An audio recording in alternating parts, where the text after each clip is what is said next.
Avec mon mari Guy, nous habitons la région de Compiègne. Et cette année, nous avons absolument voulu aller à Damas parce que en 1990, le Seigneur avait dit à Myrna qu'il reviendrait en 2001, quand la Pâque serait unifiée. Donc cette année, nous voulions être près d'elle. Et nous avons été témoins de ces événements extraordinaires. Alors voilà, le jeudi saint est vite arrivé. Nous avons suivi Myrna, nous avons eu la chance d'être près d'elle toute la journée. Nous l'avons suivie pas à pas. Et en tout début d'après-midi, Myrna s'est mise à grelotter et à claquer des dents. Et subitement, nous avons été témoins, les stigmates se sont ouverts d'abord au front, puis tout de suite aux mains. Myrna a donc été transportée dans sa chambre. Et dans sa chambre, eh bien, elle a vécu la passion du Seigneur. Elle a beaucoup souffert et nous étions présents, nous étions autour de son lit et nous avons été très bouleversés. Même si nous avions déjà revu en 1990, mais ça nous touche beaucoup. Et c'est toujours aussi impressionnant. Donc après, dans la nuit du vendredi au samedi, eh bien ça a été le deuxième grand événement du phénomène qui s'est passé. C'était très exactement aux alentours de 1h30 du matin. Nous avions terminé très tard la journée parce que nous avions fait un peu le ménage de chez Myrna, la pièce, le hall de chez Myrna. Et donc nous étions couchés en ayant fait une dernière prière autour du globe qui entoure la petite icône. Et puis nous nous sommes couchés. Donc, et 1h30 du matin, nous avons entendu, puisque nous couchions au rez-de-chaussée, et nous avons entendu des coups violents dans les volets. Et on s'est demandé qui pouvait bien nous déranger à cette heure-ci. Et bon, on a laissé passer un petit peu le temps, puisque nous n'étions pas chez nous. Et voyant que toutes les 2 minutes on tapait au volet, on s'est dit peut-être que c'est quelqu'un qui a besoin de l'aide ou qui veut absolument voir Myrna, ou peut-être même quelqu'un qui veut nous prévenir puisque nous venions de France et que peut-être ayant un parent, mon père, très malade, donc on nous a demandé, peut-être on nous demandait quelque chose. Donc j'ai fini par m'habiller, enfiler mon pantalon et puis ouvrir la porte du pas, et là, ô surprise, j'ai vu une grande paire de chaussures énorme qui faisait au moins du 45 ou du 46. Et au fur et à mesure que je levais les yeux, je voyais une masse, un grand prêtre, mais alors immense, immense, qui faisait au moins plus d'1,80 m, très costaud, et un très bel homme. Donc j'ai demandé à ce prêtre ce qu'il voulait. J'ai dit, vous voulez voir Myrna? Il me fait, oui, oui, je veux voir Myrna. Bon. Donc j'étais accompagné de quelqu'un, j'ai supposé que c'était son chauffeur, et je l'ai fait monter les escaliers. Après m'être assuré qu'il y avait effectivement quelqu'un pour le recevoir, parce que j'avais comme une appréhension de le laisser monter tout seul. Bon, l'ayant confié à un ami qui était là, on s'est recouché. Et puis, comme notre chambre donnait sous le hall, on a entendu de grandes exclamations de la part de Myrna, Myrna qui criait après Nicolas, Nicolas, Nicolas, Nicolas. Et je me suis dit, peut-être que finalement, j'ai fait monter quelqu'un qu'il ne fallait pas et qu'elle se fait agresser. Et là, vraiment, j'ai eu peur. Donc, je me suis rhabillé une nouvelle fois. Et juste au moment où j'allais ouvrir la porte, c'est Myrna qui tambourinait après la porte en disant « Guy, Guy, Guy, Guy, comme », en me demandant de venir. Et quand j'ai ouvert la porte, Myrna me fait « Oi, oi, oi, oi, oi ». Je dis quoi ? « Oi, oi, oi ». L'huile, l'huile, l'huile, l'huile. Donc, c'est là que l'huile, bon, mais je savais pas si c'était aux mains, au visage. J'ai pris mon caméscope et puis je suis monté à toute vitesse et j'ai vu tous les gens, dont Gabi, le caméraman qui nous filme maintenant, qui était autour de l'icône en train de filmer, et on s'est rendu compte qu'effectivement l'icône avait sointé de l'huile entre minuit et demi et 1h30. C'est l'heure pendant laquelle l'huile a sointé de l'icône. Et elle a dû sointer très rapidement. Il est resté 3 gouttes que j'espérais désespérément voir tomber dans la petite cupule et qui ne sont jamais tombées, qui sont restées accrochées à l'icône. Voilà donc ce qui s'est passé le samedi saint dont je me rappellerai toute ma vie. Avez-vous touché à cette huile? Alors nous personnellement, non, moi personnellement je n'ai pas touché à l'huile, mais Mylène a eu la chance d'être signée par Myrna. Oui, Donc je lui ai la parole. Oui, c'est ça, on a eu cette joie de... Quelle particularité avait cette huile? Ça sentait l'huile d'olive, ça parfumait le globe, c'était très... Et moi, ce qui m'a beaucoup, ça ressemblait à de l'or en fusion pratiquement, hein, liquide, liquéfié, d'une pureté extraordinaire.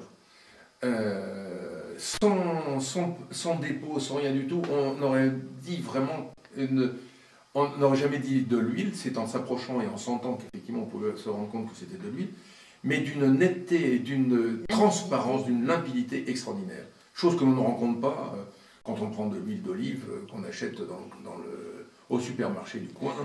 On ne trouve absolument pas ce type d'huile et elle est merveilleuse en couleur.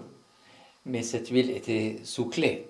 Cette huile était effectivement sous clé, sous un globe fermé à clé. Et ils l'ont ouvert, le globe, plus tard? Oui, effectivement, le globe a été ouvert par Myrna et il y avait là des prêtres et nous avons été signés par cette huile. Myrna nous a signés et c'était très, très bouleversant d'être en contact avec cette huile. Donc vous avez vu l'huile sur l'image, pas en écoulement, elle n'écoulait pas. Non, elle ne coulait plus. Et vu la quantité d'huile qui a coulé, je ne sais plus quelle était la quantité, mais ça a dû couler à une vitesse impressionnante. Puisqu'en peu de temps, finalement, l'icône a rendu cette huile. Par contre, on s'est rendu compte que cette huile, bien qu'étant extrêmement limpide et très liquide, eh bien, ce qui était assez explicable, c'est que ces 3 gouttes restaient suspendues à la base du socle qui tenait l'icône. Et ça, je dirais, une grosse goutte, je m'attendais à ce qu'elle finisse par tomber et elle n'est jamais tombée. Ces 3 gouttes ne sont jamais tombées. Donc, il y avait l'huile, il y avait l'extase et il y avait les stigmates. C'est ça, les 3 phénomènes que vous avez vécus. C'est effectivement les 3 phénomènes que nous avons pu suivre minute par minute, heure par heure. Qu'est-ce qui vous a touché le plus? Alors, ce qui m'a touché le plus, c'est comment dirais-je, d'abord la tranquillité certaine de Myrna, la sérénité de Myrna. Et puis aussi, j'étais surpris par la sérénité quand même de l'Assemblée, puisque on s'attendait quand même à de la bousculade difficile. Et là, il y a eu un recueillement que nous n'avions pas tout à fait ressenti en 90, où c'était très, très animé, avec beaucoup de bruit, alors que là, c'était vraiment très discipliné, et vraiment les gens étaient très recueillis. Parlez-nous un petit peu de l'extase. Comment ça s'est passé? Et puis, il y avait un message, si je me trompe. Oui. Alors l'extase a eu lieu le samedi après-midi, vers 14h30. Myrna a commencé à exuder de l'huile, mais même de ses yeux, de son visage, de ses mains. C'était très impressionnant de la voir. Et quand on a vu l'huile sortir de ses yeux, eh bien, on a compris que bientôt, notre Seigneur allait lui parler, parce que c'était toujours l'habitude. Quand le Seigneur Jésus lui parlait, l'huile sortait à profusion de ses yeux. Et alors là, elle a été transportée sur son lit, et au bout d'une vingtaine de minutes seulement, elle s'est absentée du monde environnant. Elle est rentrée dans cette extase, et nous étions vraiment sur son lit. Et nous avons pu suivre toutes les phases de cette extase, vraiment pas à pas. On a vu essayer de faire le signe de la croix, notamment. Son corps commençait à devenir de plus en plus lourd et elle avait des difficultés à faire le signe de la croix. C'est très impressionnant. Et finalement, elle s'est immobilisée dans l'attitude du Christ Pantocrator bénissant. Et C'était vraiment merveilleux à voir.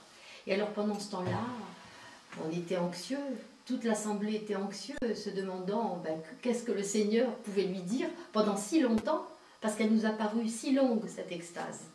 Elle a duré à peu près une demi-heure, 3/4 d'heure. Pour nous, c'était très long. Et en fait, tout doucement, Myrna est revenue, elle a commencé, toutes ses fonctions ont commencé à se mettre en place, en route, et on a pu assister à tout, elle a regardé, mais vraiment, et à ce moment-là, elle a pu tout doucement délivrer au prêtre le message, tout doucement, et expliquer ce qu'elle a vu. Et ça a pris du temps.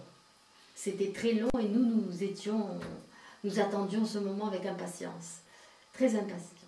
Et le Seigneur lui a donné un très beau message, très très beau. Outre le message, il y avait quelque chose de spécial dans cette extase. Eh bien, elle nous a décrit qu'elle a vu le père Malouli, qui était son père spirituel, qui a vécu à ses côtés pendant tant d'années et qui était mort le premier jour du carême de l'an 2000. Et Myrna souffrait beaucoup de son absence.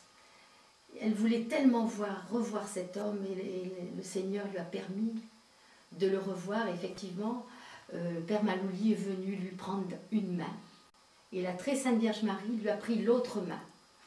Et tous les deux, en souriant, ont amené Myrna à notre Seigneur par un chemin de lumière. C'était très beau comme image.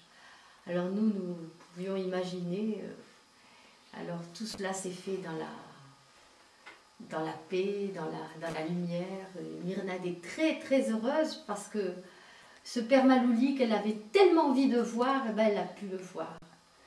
Alors, chose extraordinaire aussi, c'est qu'elle nous a précisé qu'elle ne sentait pas du tout, quand elle prenait les mains du père Malouli et de Marie, elle ne sentait pas de consistance de la chair. Par contre, elle sentait parfaitement bien les mains de la Sainte Vierge et du père Malouli qui englobaient les siennes. Par contre, si elle serrait les mains, elle ne sentait pas.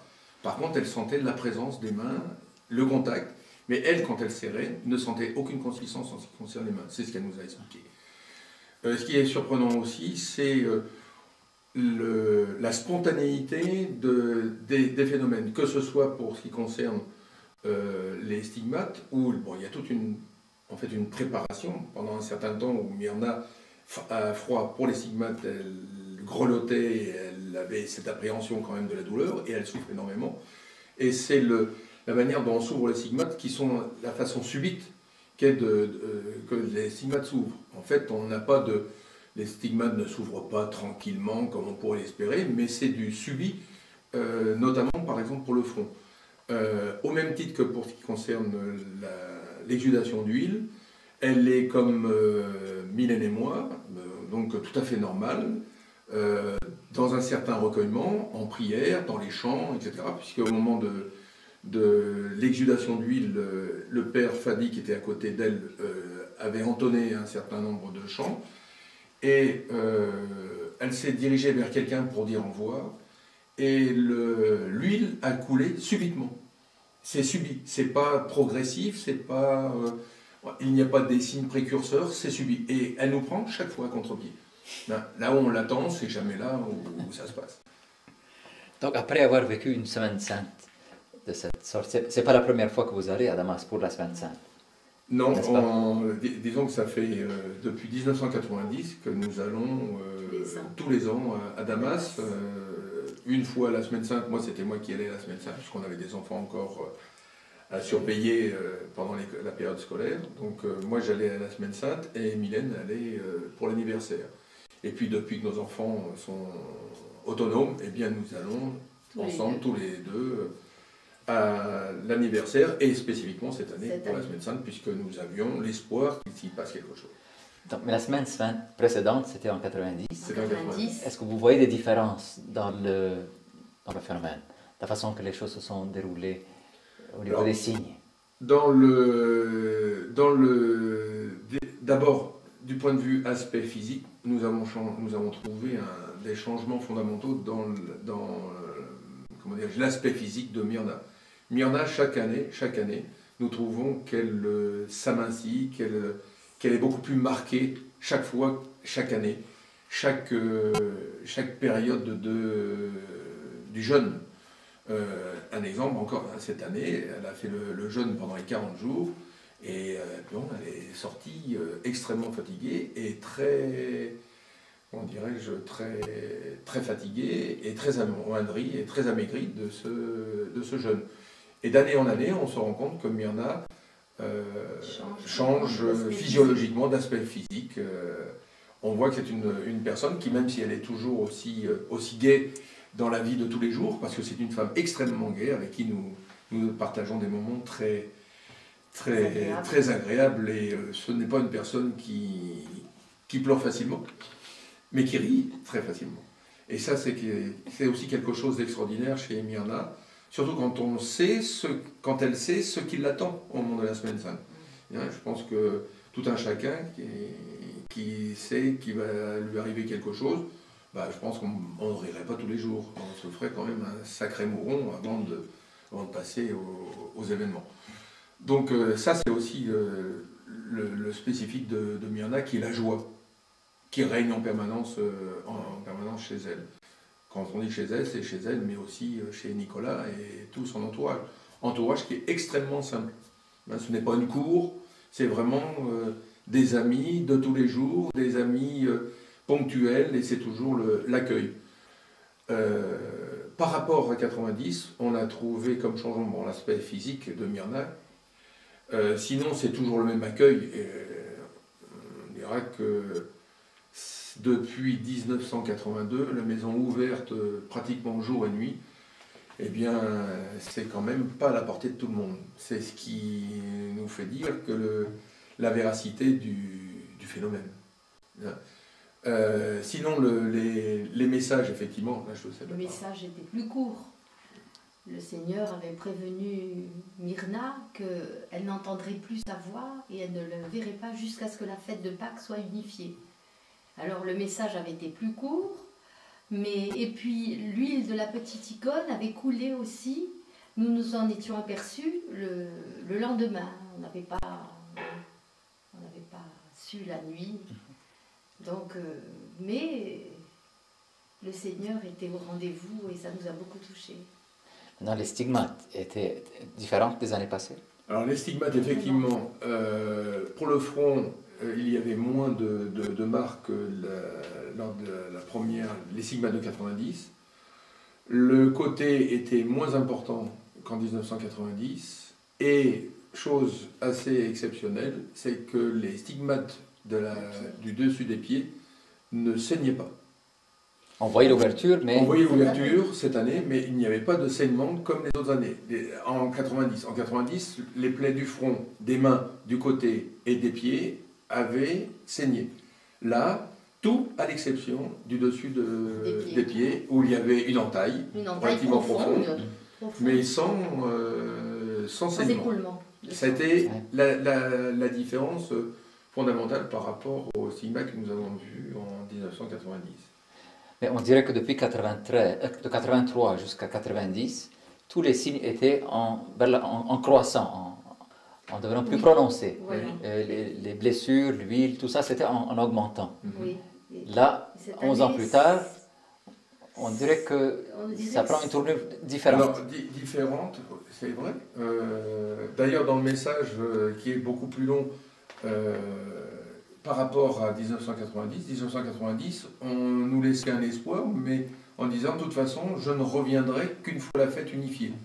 Et on pouvait se poser la question, est-ce qu'il ne reviendra qu'une fois la fête définitivement unifiée, ou la fête, le calendrier faisant que les deux fêtes, la Pâque orthodoxe et la Pâque catholique, tombent ensemble, eh bien, est-ce que le Seigneur viendrait? On avait quand même le doute.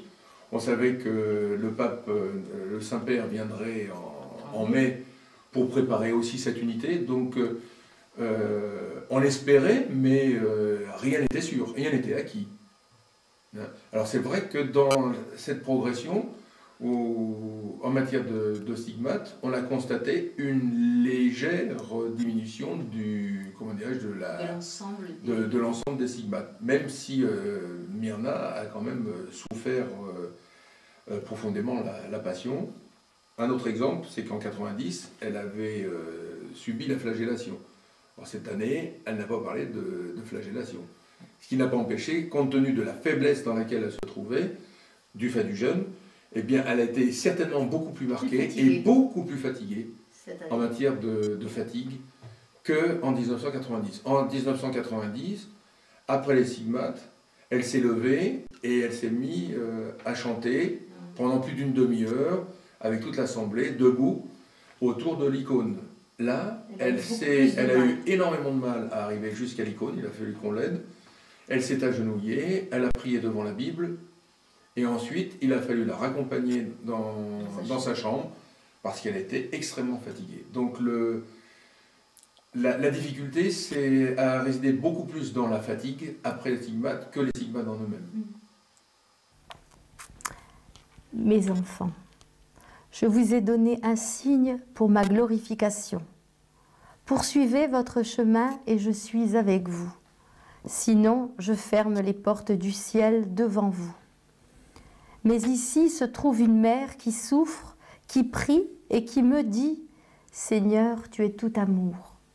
Et je dis « Ne désespère pas aux portes du ciel, parce que je les aime et je veux qu'ils me rendent par leur don amour pour amour. Mes enfants, appliquez-vous à vous connaître tel que vous êtes et à mesurer le degré de votre fidélité dans l'accomplissement de l'unité des cœurs entre vous. Parez-vous de patience, de sagesse et n'ayez pas peur si vous échouez. Persévérez dans l'espérance.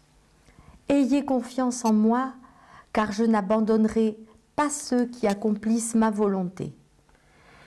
Quant à toi, ma fille, sois circonspecte et arme-toi de ma grâce. Sois patiente, sage et humble. Offre ces souffrances avec joie, car je t'ai déjà dit, tes fatigues ne se prolongeront pas. Dirige ton regard vers moi, tu trouveras la paix et le repos. Car c'est moi qui te fortifie. C'est moi qui te jette dans la mêlée et c'est moi qui t'en arrache, pour te conduire à la joie du ciel. Applique-toi à la prière et que ton jeûne soit accompagné de méditation et de recueillement. Tu entendras alors ma voix en ton fort intérieur.